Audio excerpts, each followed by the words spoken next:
Welcome to Living in Grand Rapids, the podcast. I am Josh May. I am Katie Arnold. I am Leah Hills. And I'm Ross Bacon. And we are for the May Group Realtors with Remax of Grand Rapids. Coming to you today, we're excited. We're on episode 13. We're going to be talking about new houses, right? Yeah, new builds, new houses. New construction. New construction, yeah. And let's be honest, with the way that the market is changing, I know that you've seen this over the past 2 years. You've seen a major shift with the supply and demand issues going on. Buyers have been more and more so looking at new construction opportunities because they say, you know what? Instead of getting caught up in the crazy market, the intense competitive market, why don't we just take our time and get exactly what we want, where we want? Are you seeing that? Absolutely. I think it's being brought up more in conversations with people. People are becoming a little bit more educated on the process and feeling more comfortable. And, with rates being the way that they are, people are able to afford newer homes and they get exactly what they want. Yeah. So, yeah, I'm definitely seeing that more. So what do you think, Leah and Katie? I know you guys got some great questions for us to tee up this conversation. Yeah, well, we've definitely seen a lot of new build transactions happening with our team this year. And so I thought it'd be a great way for us to kind of better understand and help our listeners better understand what new builds are all about, what they can expect, and, see what you guys have to say. I love it. And, there is a lot that goes into it. Well, I guess the first question I'll throw out to you guys, and I know part of the answer to this, but it's just, do you still need a realtor when you're working with a builder? And why do you feel like that's important? All right, I'll kick this one off because I actually have a lot of new construction going on. It was interesting. About 12 months ago, I ran into this large group of clients that said what I just explained. They said, hey, we're going to wait and get exactly what we want. But with that being said, there's a lot that goes into why you're going to need a realtor in this situation. And a lot of my clients, they're relocating from out of town. Maybe they're still needing to understand some different neighborhoods, what builders are offering, what houses and different price points and different locations. So I'm really big on, first and foremost, the site selection process of the new construction, because, I've seen this time and time again. A lot of buyers, they'll overlook how important their neighborhood and the specific lot that they're going to purchase is. And a lot of people don't think about, okay, what is your lot? Is your lot going to be a walkout lot? Is your lot going to be a daylight? Are you going to have natural light here? Where are you going to be situated in the neighborhood? So I feel like a lot of our job is the upfront work as real estate professionals. We're doing a lot of site selection, taking them through neighborhoods, and then making sure that the builder is going to be the right fit for the client. And that's going to be based on price point. That's going to be based on, quality of home. So 100%, there's definitely a value needed in the real estate process with realtors helping buyers out. You agree? I would. I think that it's also, just during the process that it's, the few that I have done with new construction, I think during the process, what's brought up are a lot of type of finishes, fixtures, and features in a home that maybe someone who hasn't been through the process, say this is their first build, might not think of. Like, such as a perfect example would be like adding a linen closet, upstairs, like how important that is. That's something that might get overlooked. And builders are meant to build what you ask them to build. Most of them are not going to say, well, if we add this, it's going to add the value. And I think that that's where we come into play and talking about, like, yes, I think it's a great idea that you add a pool, or maybe instead of a pool and the upkeep it takes, maybe like a sauna might be, I get asked that question a lot, about the type of finishes and features to add to a home and the type of value that might add, as opposed to them just going ahead and installing something that they might regret later on down the road. Yeah.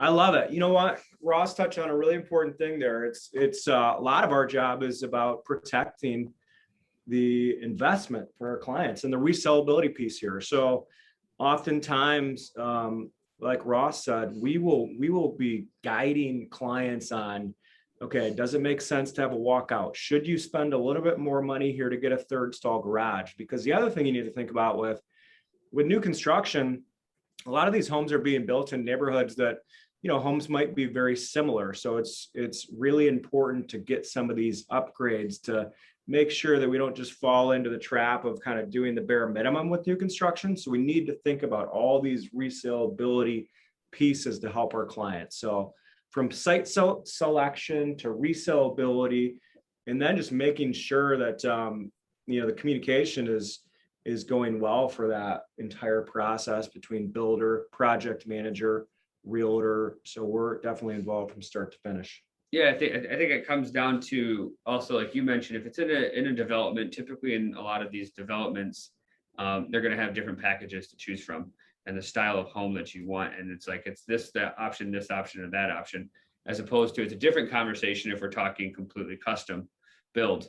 In the neighborhoods, some of those features make a big difference because, like you said, you kind of want, for the resaleability, you want your home to kind of stand out when you go to sell it.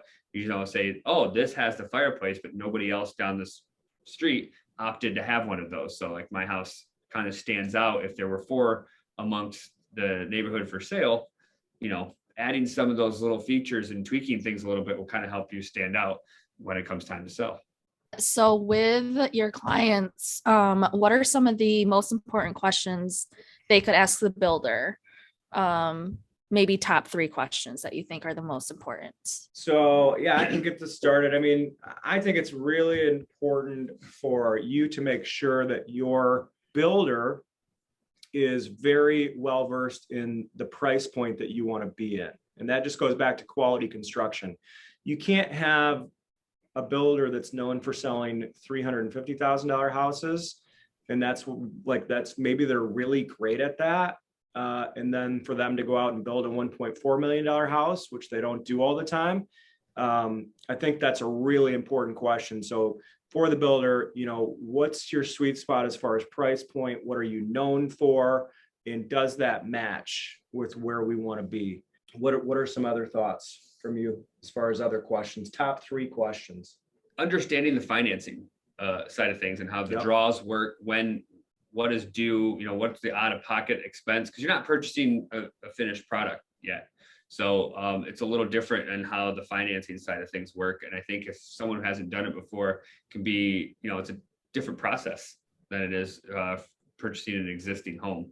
So understanding the financing going into it is going to help kind of ease a buyer's worries a little bit and help them feel a little more comfortable. Yeah.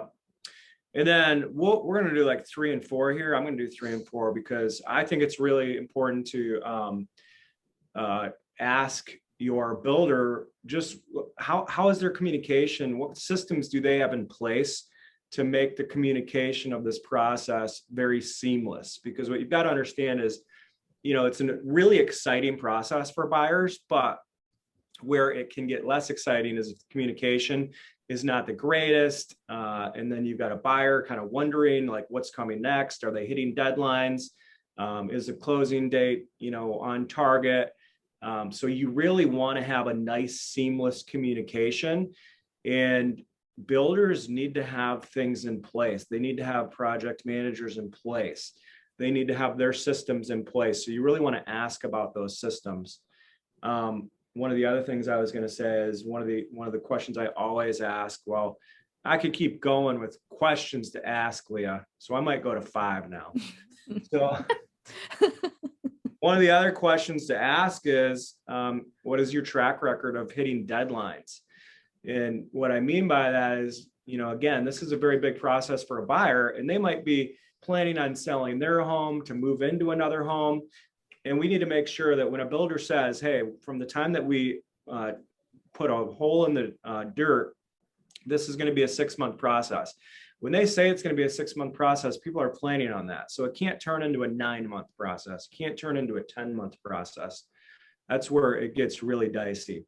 And then I'm going to keep going unless you have anything. I think the timeline's a big thing. If a builder says 10, I would recommend giving yourself a little bit of a cushion. I mean, there's a lot that can happen in 6 months. I mean, you got weather, you've got unforeseen building costs, expenses, not being able to find material right now. I know, I mean, tons of people in the past year have been running into that, and a lot of things are on back order, so such as siding, things like that. So I think it's kind of really, like you mentioned, communication that kind of goes hand in hand with keeping up to deadlines. So people can plan around. If you say 6 months, but something's on back order and now you're at 7 months, that communication is going to be key. So buyer can help, prepare for that extended time. Yeah, totally agree. I think the last question I would be pretty direct with the builder about is, how are you on setting the right expectations and sticking to a budget? This is a big thing with the builder and buyer relationship. If a buyer wants to go in and spend, $750,000, and that's their budget, it's really up to the builder to cater that building process around those budgeting needs. And what can't happen is a buyer says, hey, I really want to be all in at 750.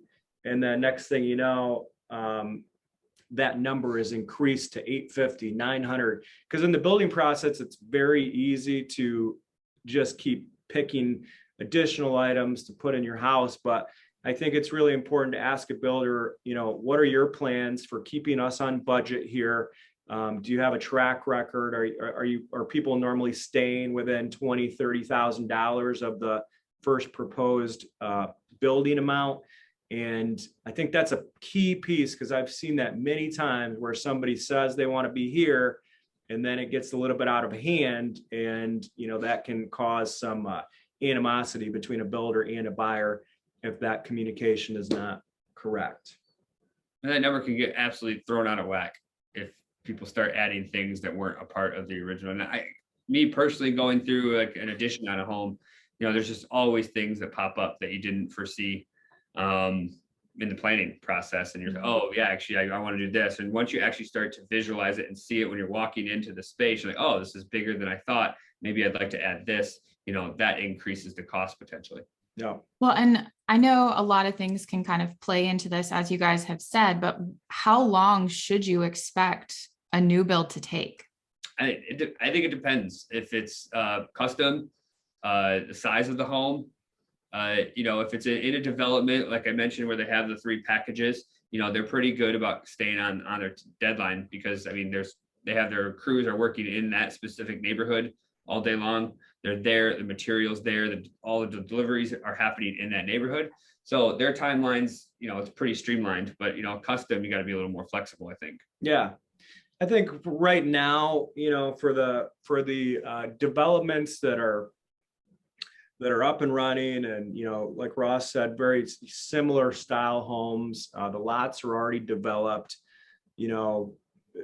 Buyers need to understand that there's an upfront process of the design process that it could take upwards of 30 to 60 days to even get to a point where they're digging a hole in the sand. So you've got about 2 months of design process. Once they dig the hole, you've got another 6 to 7 months there.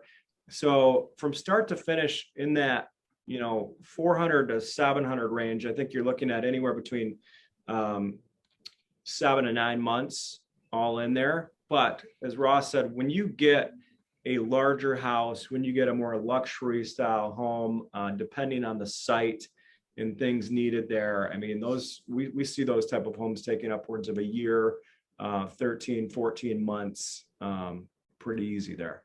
Josh, I know you have worked with a lot of new builds with your clients. Do you have any good reputations of any builders that you have worked with? Clients have said, yes, these people were awesome. Do a little shout out to people. Yeah, absolutely. I got a few over the years. And I think, one of my favorite builders right now is KLH Homes. They are a luxury, a little bit more of a high-end builder. They're based out of Kalamazoo, but they're doing a lot of work in Ada and East Grand Rapids right now. They've really taken their design game to the next level. Like, they have a reputation of being one of the best builders as far as an overall design and kind of cutting edge and pushing the envelope with some of the new design trends. So it's been really fun to follow them.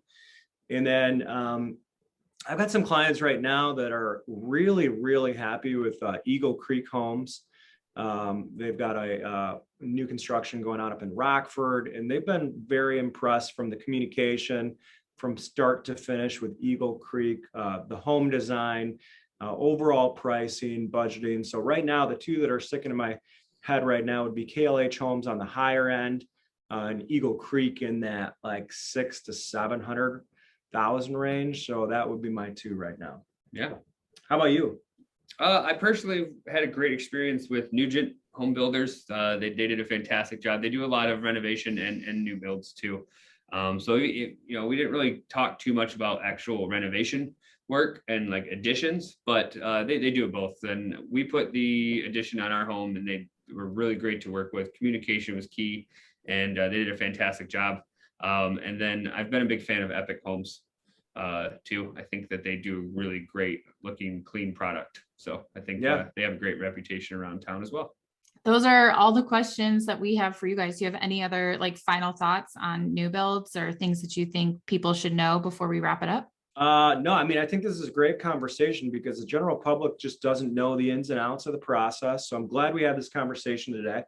I think new construction is going to be more relevant as we move forward. And we've had this conversation before. We need to understand that there's just been a major supply and demand issue, and there's been a labor shortage in the past. So, there just was not enough new construction going on, and we're just going to see more and more of that going forward. So for the consumer, I think it's really important to know what that process looks like. I have had, buyers go into this not understanding the process, and some mistakes have been made. So I think understanding the ins and outs of the process from just square one and taking you through that 9-12 months is critical for buyers.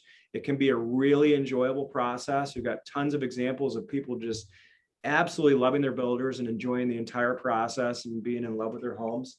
And good talk today. Yeah, right? Absolutely. Yeah. So after you got done looking at all your architectural plans from this conversation, we'll let you get back to living in Grand Rapids, and you guys enjoy your day.